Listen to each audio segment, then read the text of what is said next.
ಇವತ್ತು bale application ಏನು final arguments ಆಗಬೇಕಿತ್ತು ನೆನ್ನೆ ಹೇಳಿದ್ದೆ ಸರ್, ಇವತ್ತು ಆರ್ಗ್ಯುಮೆಂಟ್ ಮಾಡಿ ಅಂತ ಬೇಲ್ ಅಪ್ಲಿಕೇಶನ್ನ ಫೈನಲ್ ಆರ್ಗ್ಯುಮೆಂಟ್ನ ಕೇಳಿದ್ದಾರೆ.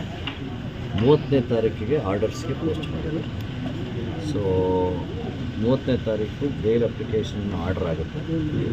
ಸೊ ಅದಕ್ಕಾಗಿ ನಾವು ಕಾಯಬೇಕಾಗುತ್ತೆ. ಅಷ್ಟೊತ್ತಿಗೆ ಪೊಲೀಸ್ ಅವ್ರಿಗೆ ಏನನ್ನ ನೀವು ಇನ್ವೆಸ್ಟಿಗೇಷನ್ ಮಾಡಬೇಕು ಅಂತಂದರೆ ಅದರ ಸಹಾಯ ಬೇಕಂದರೆ ಅವ್ರನ್ನ ನೀವು ಕರ್ಕೊಂಡು ಹೋಗ್ಬೋದು ಅಂತ ಹೇಳಿದ್ದಾರೆ. ಯಾರನ್ನ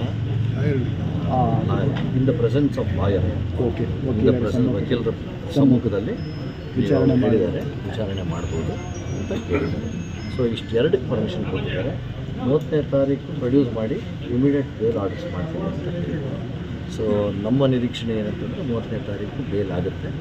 ಅದುವರೆಗೂ ಇನ್ವೆಸ್ಟಿಗೇಷನ್ ಜೊತೆಗೆ ಏನು ಕೋಆಪ್ರೇಷನ್ ಮಾಡಬೇಕು, ಅದಕ್ಕಾಗಿ ಒಬ್ಬ ಲಾಯರ್ ಸಮ್ಮುಖದಲ್ಲಿ ಹೋಗ್ಬೋದು. ಇಂಟ್ರೋಗೇಷನ್ ಎಲ್ಲ ಲಾಯರ್ ಸಮ್ಮುಖದಲ್ಲಿ ಆಗಬೇಕು ಅಂತ ಕೋರ್ಟ್ ಹೇಳಿ. ಸರ್ ಏನು ತನಿಖೆ ಏನು ಬಾಕಿ ಇದೆ ಅಂತ ಸರ್?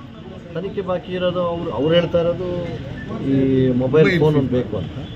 ಸೊ ಆ ಮೊಬೈಲ್ ಫೋನ್ ಬೇಕು, ಅದರಿಂದ ಚಿಕ್ಕಮಂಗ್ಳೂರಲ್ಲಿ ಒಂದು ಹೊಸ ಮೊಬೈಲ್ ತೊಗೊಂಡು ಇದರಿಂದ ಅದು ತೊಗೊಬೇಕು ಅಂತ ಹೇಳ್ತಾರೆ. ಸೊ ಅದಕ್ಕಾಗಿ ಪರ್ಮಿಷನ್ ಕೊಟ್ಟಿದ್ದಾರೆ ಮಂಗಳೂರಲ್ಲಿ.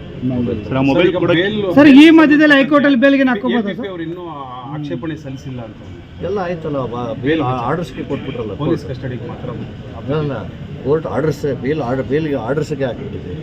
ಇನ್ನೇನು ಆಕ್ಷೇಪಣೆ ಸಲ್ಲಿಸೋದು, ಅವ್ರು ಆರ್ಡರ್ಸ್ಗೆ ಕೊಟ್ಟಿದ್ದಾರೆ. 30ನೇ ತಾರೀಕು ಪ್ರೊಡಕ್ಷನ್ ಆಗಿದ ತಕ್ಷಣ ಆರ್ಡರ್ಸ್ ಸರ್. ಇನ್ನೊಂದು ಪ್ರಕರಣದಲ್ಲಿ ಬಾಡಿ ವಾರಂಟ್ ಮೇಲೆ ಕರ್ಕೊಂಬರಕ್ಕೆ ಹೇಳಿದ್ದಾರೆ ಅಲ್ಲ, ಇನ್ನೊಂದು ಪ್ರಕರಣದಲ್ಲಿ ಅದು ಇಷ್ಟೊಂದು ಈ ಪ್ರಕರಣದಷ್ಟು ಒಂದು ತೀವ್ರತೆ ಇದೆ, ಗಂಭೀರತೆ ಇಲ್ಲ.